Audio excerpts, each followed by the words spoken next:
Hey guys, it's Roast here with another Realm video. Today I want to talk to you about fame in Realm of the Mad God. More specifically, the best ways to farm it and the different boosts you can get. I'll also cover a cool feed item trick you might not know at the end of the video, so stick around to make sure you don't miss out. If you enjoy these videos and want to help me out, consider subscribing here on YouTube or my Patreon. The link for that is in the description. Patreon subs get thanked in every video, and I would list the names here, but for right now we are chilling at 0, so yeah. Anyways, without any more shameless plugs, let's get started with the best ways to farm fame right now in Realm of the Mad God. The best way currently known to farm fame in Realm is to run the Lost Halls dungeon into Cultist Hideout. This is because of several reasons. The first is that the dungeon is relatively easy, which means you don't need to have high skills or high gear characters to do it, and the second is that due to enemies like the Crusaders in the Lost Halls, the sheer fame given from running Lost Halls is very, very high. The Lost Halls and Cultist Hideout are also good for running fame trains, basically, because you are very likely farming fame to feed your pet, and you can get high feed power items from Lost Halls and Cultist Hideout. But worry not if you're not getting high feed power items, because I have a trick that I'll talk about later to help you get feed power if you're struggling with that. With the Lost Halls covered, let's move on to the fame bonuses. There are several different fame bonuses in Realm of the Mad God. The first one I'm going to cover is from the gear that you wear. And if you didn't know, the higher tier gear you have on, the more fame you get from it while you're alive. And you can see this, that it's only while you're alive by equipping or unequipping items and checking your fame on death value. So for example, I have this Doku Nuken, and it gives me an XP bonus of 6%. I can check my fame on death, it's 20,419. And when I unequip that, it doesn't change that at all. So this Doku Nuken only affects the fame I gain from killing things while I'm alive. So, no need to die in good gear anymore, if you thought otherwise.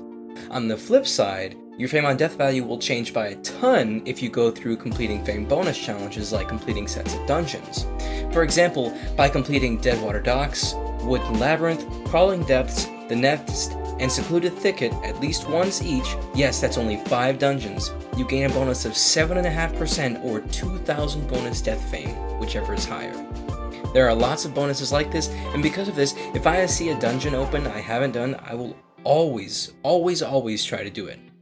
You can check this death fame and which dungeons you haven't done by clicking on the stats icon and clicking dungeons. You can also scroll down to the bottom of stats to see somewhere down here, dungeon collections. You can see which ones you've done. So Tunnel Rats are really easy when you can do, which is like the first steps is like the first 5 dungeons you find. Tunnel Rats, the next 10 or so. I try to do all these before I kill a character because it gives you just so much extra fame. So I'll try and let these bonuses scroll by on the screen as I'm talking about it. But yeah, if you can, before a character dies, try and do all these ones. They're not all super feasible, but there are a lot of bonuses like this, and it's difficult to do each one. But if you did do every single dungeon bonus, you can earn up to 112% extra fame, or a base of 43,000 bonus death fame. Isn't that crazy?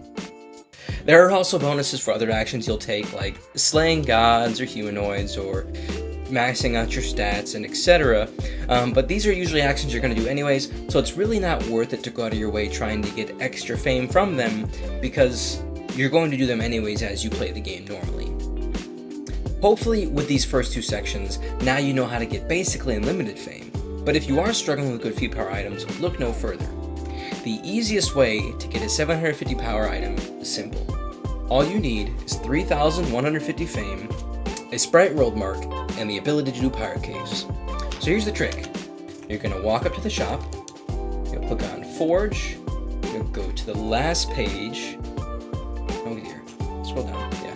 On this last page, you're going to buy this Planeswalker blueprint for 3,150 fame, and you'll consume it. I was going to say eat it, but you can't eat blueprints, so that would be silly.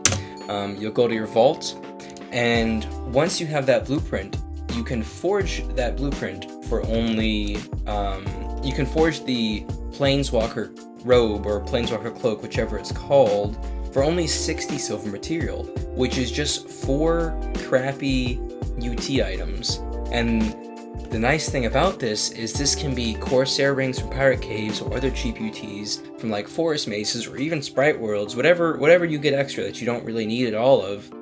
You can turn low feed power items into a big feed power item, because if I had 4 of these, and I don't right now because I just recorded this at random time, but this is 150, this is 85. If I had 4 of these, I could turn, you know, maybe 400 total feed power items into 750. That's crazy, right? Right? The other really cool thing is this costs those 4 cheap items, 1 Mark of Limon, so you have to do a Sprite World. That's totally doable, right? It only costs 120 Forge Fire, and since you replenish 300 of that a day, you can do this at least twice a day guaranteed. On some days you can even do 3, and you would never even run low on Forge Fire. That's crazy. I'm using this to help max my pet out. Obviously, you're going to want to use higher feed power whenever you can, but this is a really cheap way to do it if you're struggling to get higher loots, or if you just want to do it by using as little nice items as you can, right? So, I hope these tips and tricks help you get enough fame to max out your pet and unlock every blueprint the game has, or just get cool paints for your character in the wardrobe. You do you. If you enjoyed, please do consider subscribing, and if you have thoughts on what I should do next, please drop it in the comments below. Thanks for watching. I hope to see you in the next video, but until then, keep it beefy, boys.